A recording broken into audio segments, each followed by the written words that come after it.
Let me ask you something that nobody in your life has probably ever asked you directly. When was the last time you did something that genuinely scared you? Not a roller coaster, not a horror movie. I mean the kind of scared that lives in your chest for days.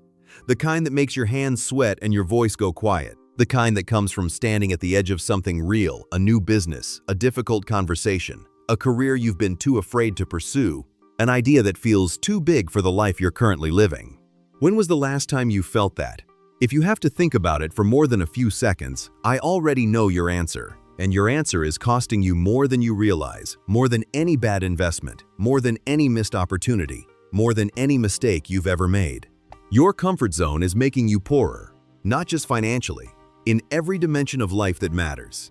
Jeff Bezos has understood this truth since before he was Jeff Bezos, before the rocket ships and the super yachts and the trillion-dollar company, before his name became synonymous with ambition itself. He understood it in the bones, the deep, uncomfortable, inconvenient truth that most people spend their entire lives carefully avoiding. Comfort is not safety.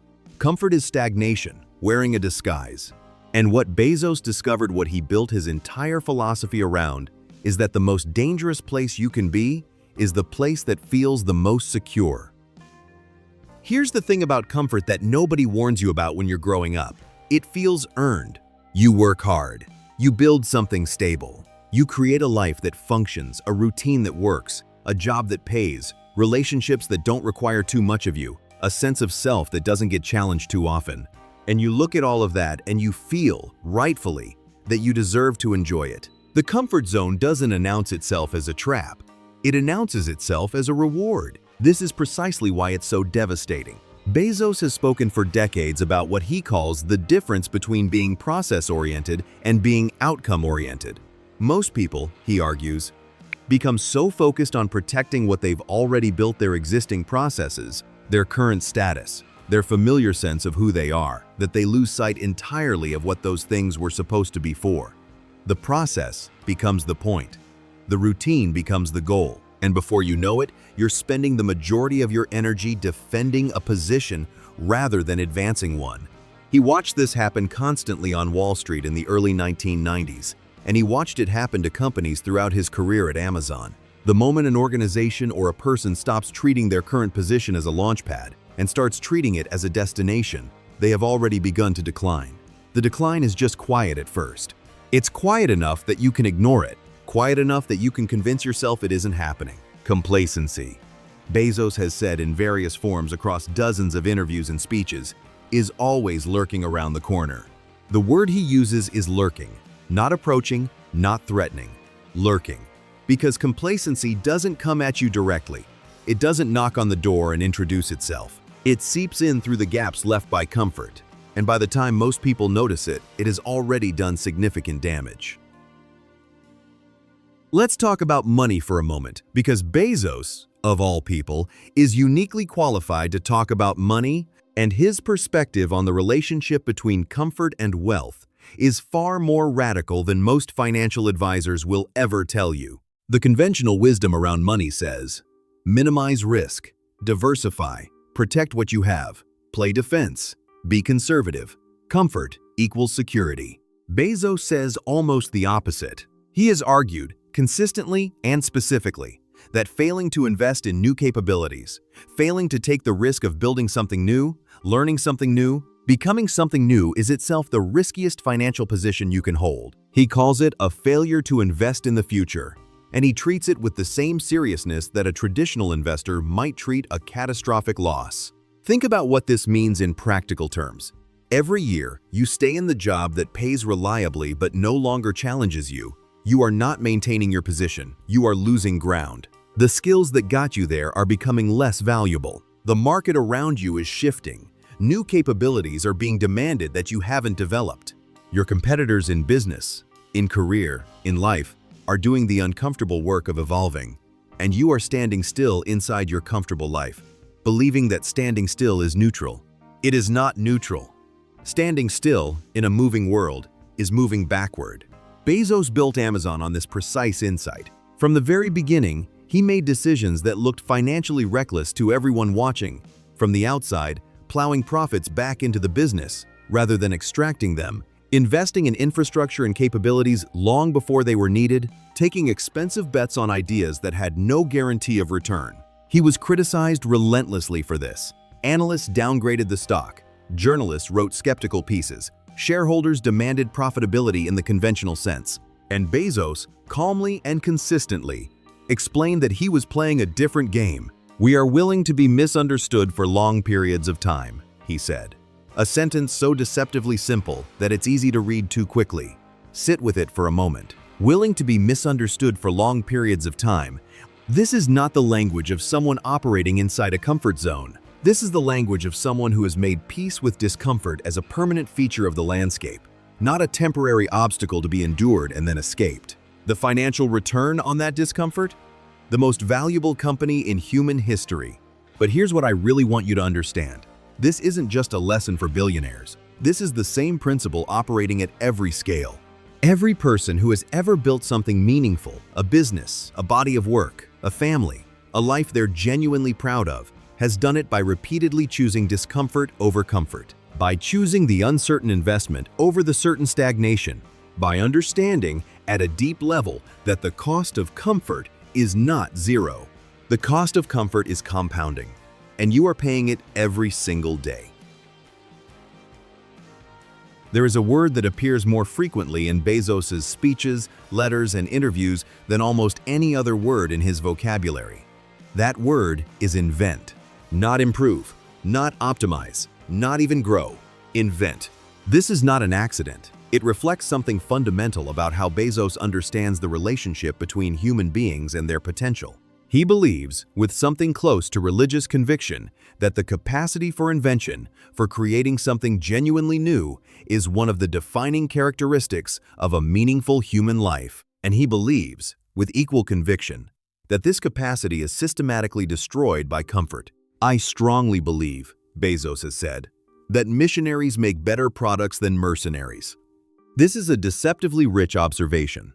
The mercenary is someone who shows up where they can extract value from existing conditions. They are, by definition, comfort seekers. They go where the reward is greatest relative to the risk required. The missionary is someone who creates conditions that didn't exist before. They do the hard, uncomfortable, frequently unrewarding work of building something from nothing, driven not by what exists, but by what could. Bezos has built his companies, Amazon, Blue Origin, all of it on the missionary model.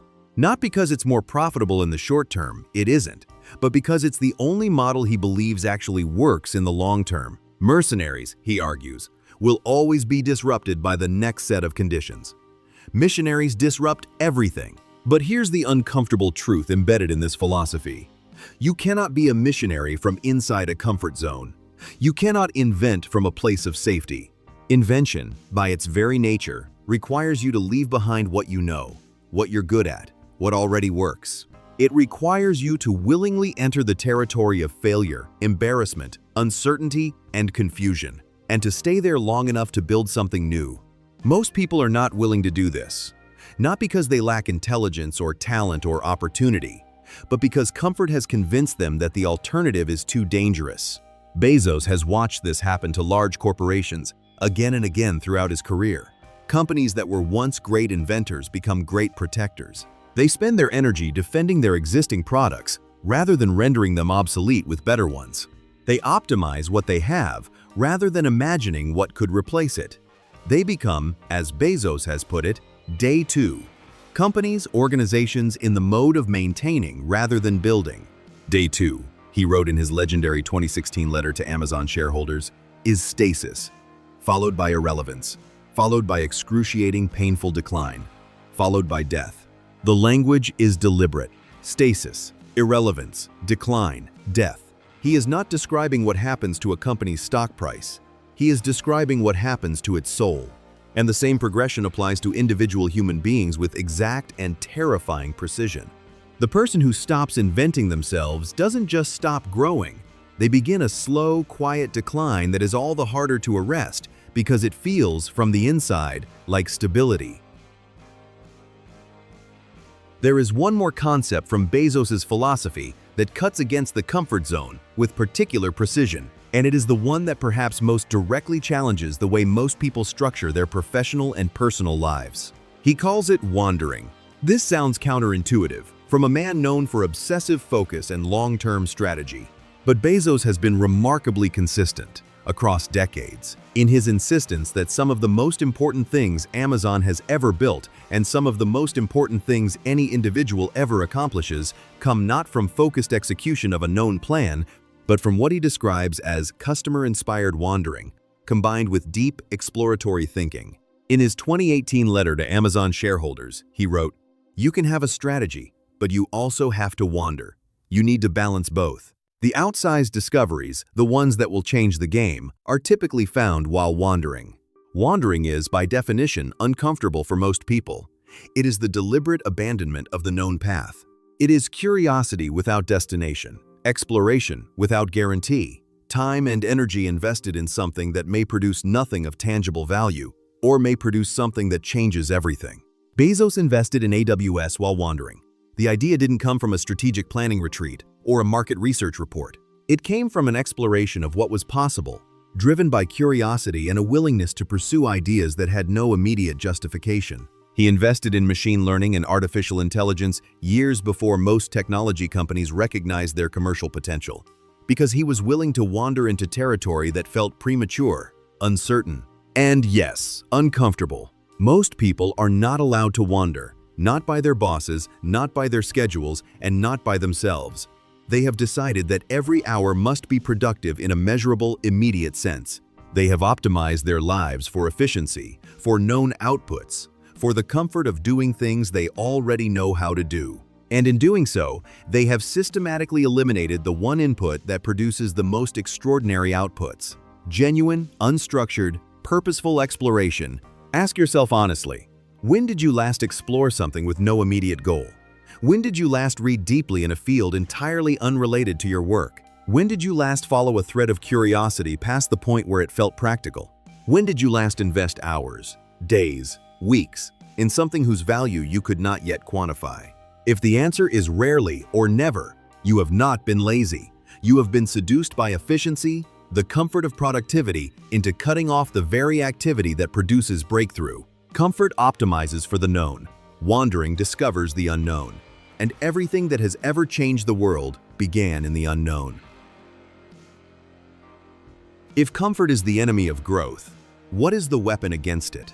Bezos's answer is characteristically specific, and it reveals something essential about the relationship between decision-making and vitality. He distinguishes between two types of decisions. The first he calls one-way doors, decisions that are irreversible, high stakes, and require careful deliberation. The second he calls two-way doors, decisions that are reversible, correctable, and can be made quickly. Most people, Bezos argues, treat the vast majority of their decisions as one-way doors.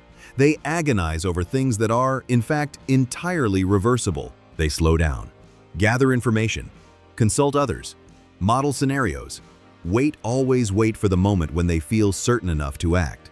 And in doing so, they accumulate massive amounts of what Bezos calls decision debt, the growing cost of all the things they haven't done because they haven't yet felt comfortable enough to do them. This tendency, he argues, is not wisdom. It is, at its core, fear with better vocabulary. Most decisions, Bezos has said, should probably be made with somewhere around 70% of the information you wish you had. If you wait for 90%, in most cases, you're probably being slow. Read that again and let it challenge you. 70% of the information you wish you had. Not certainty, not safety, not comfort. Enough information to make a reasonable move, and the confidence, the practice discomfort to act before you're sure. This is not recklessness. This is the precise opposite of recklessness. It is a disciplined relationship with uncertainty, a trained capacity to function effectively in the absence of safety nets. And it is, Bezos argues, one of the most critical differentiators between people who build remarkable things and people who spend their lives waiting to feel ready. Because here's the truth about readiness. It is not a state you arrive at. It is a state you inhabit by choosing to act in its absence. You become ready by doing the thing you're not ready for. You develop the capacity for discomfort by practicing it, by making decisions at 70%, by launching before you're certain, by taking the two-way door without waiting to be completely sure you want to walk through it. Comfort seeks certainty. Growth requires acting without it. At this point, it would be easy to absorb all of this as business philosophy. Strategy for entrepreneurs. Advice for ambitious executives. Interesting, perhaps inspiring, but not personally applicable to someone who doesn't have a company to build or a market to disrupt. I want to push back on that reaction firmly, because Bezos pushes back on it himself. Underlying all of his frameworks, the regret minimization framework, the day one philosophy, the high-velocity decision-making, the wandering imperative is a deeply personal conviction about the nature of a well-lived life, not a well-managed career, not a well-run company, a life. He has spoken about this in terms of what he calls the company you keep with yourself, the internal narrative, the story you tell yourself about who you are, what you're capable of, and what you're willing to do. And he argues, with particular intensity, that the comfort zone is fundamentally a story, a narrative about the limits of what is safe and possible, that people accept far too readily and question far too rarely. The comfort zone is a story, and like all stories, it can be rewritten, but rewriting it requires something that most people find deeply uncomfortable: the willingness to be a beginner again, the willingness to be bad at something, the willingness to ask questions that reveal the edges of your knowledge, the willingness to try things that might fail in front of other people. Bezos has never seemed particularly bothered by this. He embraces failure in a way that strikes many observers as almost aggressive, not because he enjoys failing, but because he understands, at a cellular level, that the alternative to failure is not success. The alternative to failure is the absence of attempts, and the absence of attempts is the definition of the comfort zone. If you're not failing, he has said in various forms, you're not innovating enough, you're not taking enough risk. He is not saying this to be provocative. He is saying it as a matter of operational fact. If Amazon has a year with no notable failures, no experiments that flopped, no products that missed, no bets that didn't pay off, that is not a year of success. That is a year of insufficient ambition, a year in which the company was more focused on protecting what it had than reaching for what it could become. What would it mean to apply this standard to your own life? What would it mean to look back on a year and judge it not by what you kept safe, but by what you attempted? Not by what you preserved, but by what you built? Not by how comfortable you were, but by how much you stretched? This is not an invitation to chaos. It is not a rejection of stability or planning or prudence. Bezos is one of the most meticulous long-term planners in the history of business. He is disciplined in a way that would be considered extreme in almost any context. But his discipline is in service of growth, not comfort. His planning is oriented toward the future, not the preservation of the present. And that distinction, small in language, vast in consequence, is everything. Here's something Bezos talks about that most people don't expect: the role of physical energy in the capacity for growth. He has spoken publicly about his sleep, his diet, his physical training, not as vanity, but as what he calls high-octane preparation for the demands of building and leading. He has said explicitly that being in excellent physical condition is a professional obligation, not a personal indulgence, because the quality of his decisions and his capacity for sustained effort are directly dependent on his physical state. This connects to the comfort zone in a way that is worth examining carefully. The comfort zone is not just a mental construct. It lives in the body as much as the mind. The person who never pushes their physical limits, who never tests what they're capable of when their body is exhausted, when it's uncomfortable, when it's asking to stop, develops a deep neurological association between effort and threat. They begin to treat any signal of physical or mental discomfort as a warning to retreat rather than a signal to push forward. People who regularly train under conditions of discomfort, who practice the physical discipline of continuing past the point where quitting would be easier, develop a fundamentally different relationship with their own limits. They learn, in a way that cannot be taught theoretically, that the moment of discomfort is not the moment to stop. It is, almost always, the moment just before the breakthrough. Bezos has lived this principle in his own body, and he has applied it to the body of the companies he has built.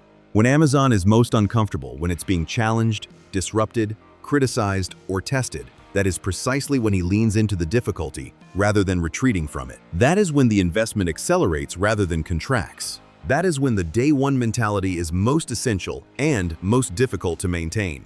Because here's what comfort does to organizations and individuals alike. It trains them to interpret difficulty as a sign that something is wrong, when in reality, difficulty is almost always a sign that something important is happening. Growth is difficult. Growth is uncomfortable. Growth asks things of you that ease will never ask. And if you have spent years training yourself through the habits of comfort to respond to discomfort by retreating, you have fundamentally compromised your capacity to grow.